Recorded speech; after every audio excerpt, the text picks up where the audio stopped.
kasus korupsinya itu an extraordinary crime betul ini. Luar biasa. Di Ijon tadi yang Mas bilang itu. Dipadukan dengan tindak pidana pencucian uang atau layering kalau ini. Sekarang modus operandinya yang tidak melalui transaksi resmi, baik mengenai money changer, mengenai lembaga asuransi, lembaga investment, lembaga banking, itu sudah tidak lagi. Ya caranya seperti itu tadi. Ya cash money disimpan di dalam satu tempat yang dikira aman. Kalau dari berangkas, misalnya di bawah kasur. Atau di basement seperti itu sekarang itu selesai. Tapi kalau diambil alih sama KPK, apakah pra peradilan bisa tetap berjalan, Mas? Diambil alih nih misalnya sama KPK nih kasus ini, pra peradilannya tetap berjalan bisa atau enggak? Bisa saja, tapi kan bisa ditersangkakan kembali. KPK itu mengalami hal seperti itu sering kali. Misalnya Ketua DPR, Stiano Novanto pra peradilan menang, tersangkakan lagi. Kita yakin karena prosedur hukum yang diikuti oleh KPK itu sudah jelas. Sudah istilahnya due process of the law. Gitu Bang Eke dan Bang Hendri. Gitu. Sekarang kita ngelihat ke arah semacam perseteruan yang ramai diperbincangkan masyarakat, Mas Yassin. Betul. Dan saya mengenal Mas Yassin adalah sebagai seorang akuntan forensik. Yang memang punya latar belakang akuntansi kan ya Mas ya. Nah kalau melihat pertimbangan perang institusi ini, tampaknya kalau publik membacanya kan adalah perang institusi, perang di Polri dan perang di Kejaksaan, saling ciduk pimpinan mereka sehingga itu munculkan perang antar institusi ini.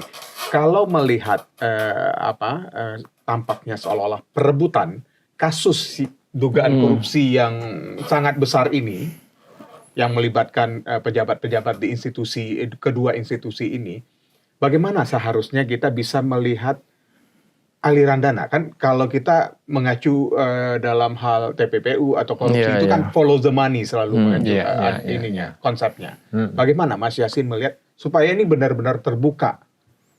Apalagi tersangka jaksa Febri, mantan Jampitsus Febri Adriansra itu pernah menyebut uang yang ditemukan di rumahnya di Sentul bukan punya, ada yang punya katanya. Bukan punya dia. Ya, begini ya. Kalau untuk money itu apabila yang memantau adalah PPATK. PPATK diminta atau tidak diminta lapor kepada APH. Yakni Kepolisian, Kejaksaan dan KPK. Ya, tiga-tiganya itu. Kemudian yang tidak melalui financial institution, banking or non-banking, itu kita harus apresiasi kepada Komnas Tipikor, Polri. Dia mengikuti kemana-mana. Nah, ada dugaan itu juga disisipkan ke money changer, kemudian juga ada di kafe. Itu luar biasa. Kita apresiasi ya. Di samping yang di rumahnya yang ada brankasnya itu. Betul. Artinya follow the money by istilahnya tidak by financial institution karena uangnya pernah ditaruh dan ditransfer melalui banking atau non financial institution tadi, non banking ya. Ini kita apresiasi. Itu cara-cara yang bagus bagi mereka yang bisa mentelusuri dugaan-dugaan kecurigaan apabila bertemu di mana misalnya.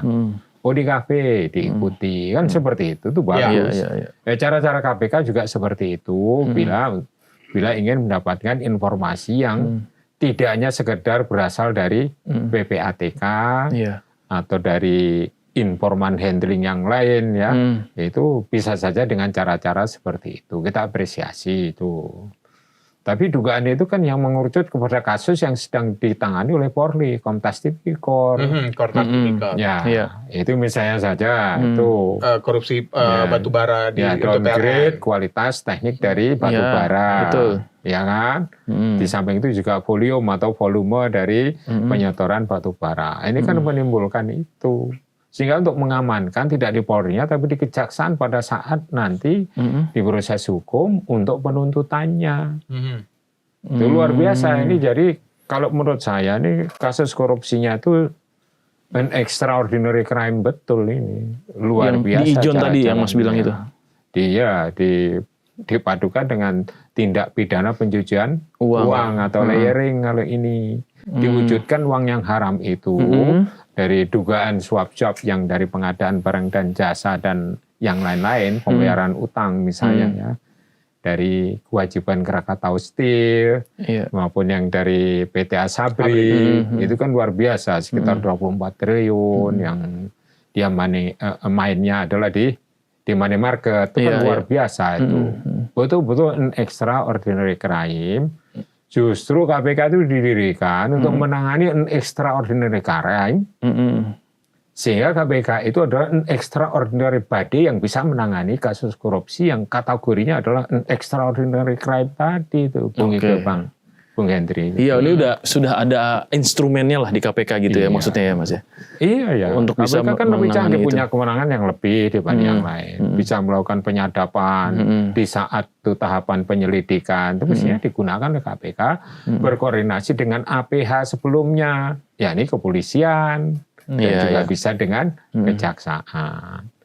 Itu. Jadi kasus ini kalau menurut saya harus tuntas. Artinya tuntas itu harus diselesaikan dengan prosedur hukum yang sah, yang sah loh ya, sesuai dengan aturan perundang yang berlaku dan transparan dan berakuntabilitas. Nah itu yang bisanya KPK bertanggung jawab pada publik. Nah, yang paling penting itu. Iya. Nanti pada waktu konferensi pers misalnya ada perkembangan menjadi penuntutan itu kan ya bisa saja dilalui pertanggungjawaban jawab kepada publik, ditanya di DPR misalnya oleh Komisi 3. Saat itu juga akan menyampaikan seterang-terangnya, di situ juga ada wartawan kan di situ. Iya, betul. Nah itu baru puas masyarakatnya. Kalau ditangani seperti ini, partially, ini legowo lah ini misalnya kejaksaan, serahkan aja ke KPK atau KPK mengambil alih secara sah. Sesuai prosedur hukum.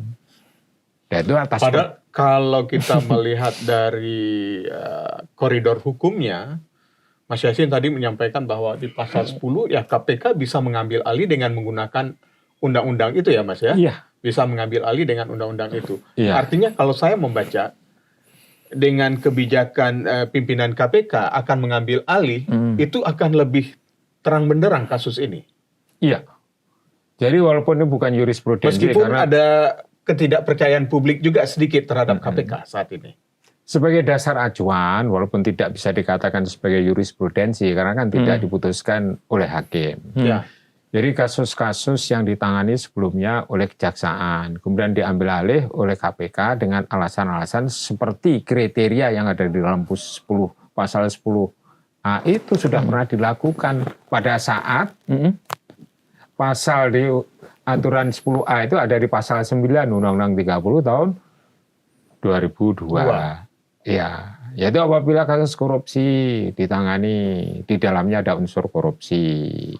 Apabila kasus korupsi ditangani berlarut-larut tanpa alasan yang jelas. Nah, itu sudah diambil itu kasus misalnya kasus korupsi mengenai renovasi Wisma di Kedutaan Besar Singapura. Duta Besar Singapurnya kena, kemudian Duta Besar Amerika yang pada saat peristiwa tempus delictinya dia sebagai sekjen di Kementerian Luar Negeri kena juga. Terus kasus juga nih pengambil alihan dari KPK, kasus yang diproses oleh Kejaksaan dan POM TNI yang pengadaan helikopter itu kisarannya tahun 2019 lah katakanlah. Kalau yang tadi pengambilan alihan yang satunya itu tahun 2008 di masa kami itu. Itu sudah ada tuh aturan yang bisa menjadi acuan untuk melaksanakan pengambil alihan kasus ini kalau sekarang berdasarkan pasal 10A Undang-Undang Nomor 19 tahun 2019 gitu loh. Bukan karena saya ulang lagi ya, bukan karena saya dari KPK atau kemudian tapi memang ada undang-undangnya. Tapi tidak nih. Bila kita mempertimbangkan aspek hukumnya, itulah yang paling pas, yang tidak ada sanggahan dari masyarakat. Karena memang sudah menjadi kewenangannya. Jangan KPU, jangan merasa terlalu dini. Kalau dianalisis, kasus korupsinya itu mengandung unsur korupsi itu. Item 4 itu sudah masuk dalam pasal 10A ini tadi. menarik sih sebenarnya ya, Mbak. Ya, kita menyadari bahwa yang menjadi permasalahan. Betul. Ya. Dan kita juga melihat bahwa memang ini kasus yang extraordinary tadi yang disampaikan karena dilakukan juga oleh penegak hukum. Nah, ini dan high ranking official dan high ranking official, dia mantan Jampitsus, ya kan? Ya. Dan sebenarnya kan Mas Yasin juga pasti pengalaman juga nih Mas melihat banyak sekali kasus-kasus korupsi dan penanganannya. Nah kalau dilihat sebenarnya kalau koruptor kayak gini Mas, nyimpen uangnya tuh gimana cara sih Mas? Sebenarnya Mas, maksudnya dalam arti gini, ya kan banyak ya cara ya Bang Ike. Ada yang misalnya mentransfer ke luar negeri gitu, ya kan. Terus kemudian ada yang menjadikannya itu sebagai aset. Ada juga yang disimpan di dalam rumah. Nah ini kan yang ini disimpan di dalam beberapa tempat gitu ya di rumah gitu. Ada 12 lokasi yang dan terus kemudian bentuknya juga bermacam-macam ya.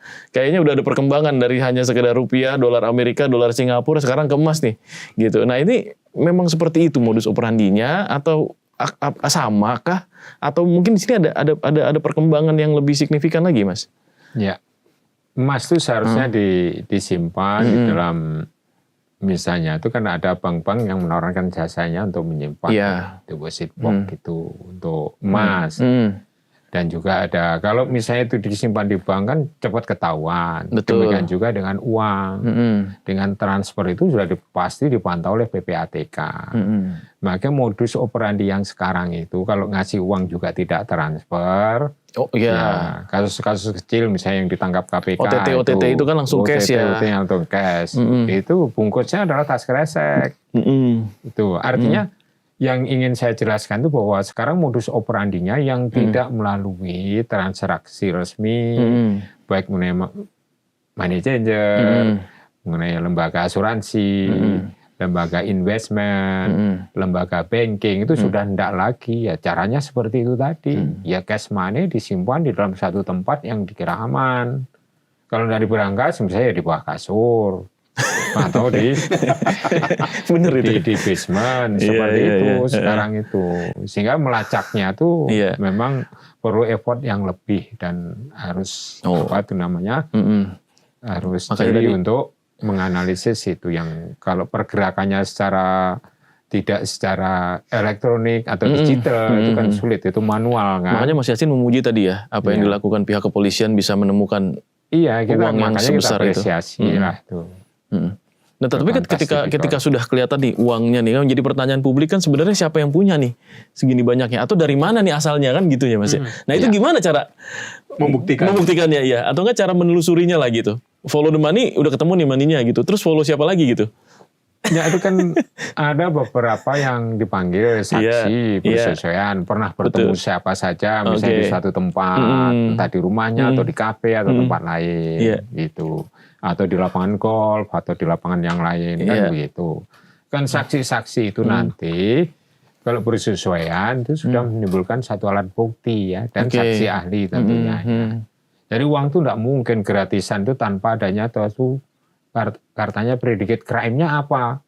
Ya suap itu tadi kan, suap gratifikasi itu predicate crime-nya. Suap gratifikasi itu adalah corruption di situ. Jadi KPK juga bisa menangani kasus itu. Kalau itu TPPU-nya berasal dari bonggol perkaranya atau predicate crime-nya itu berasal dari corruption.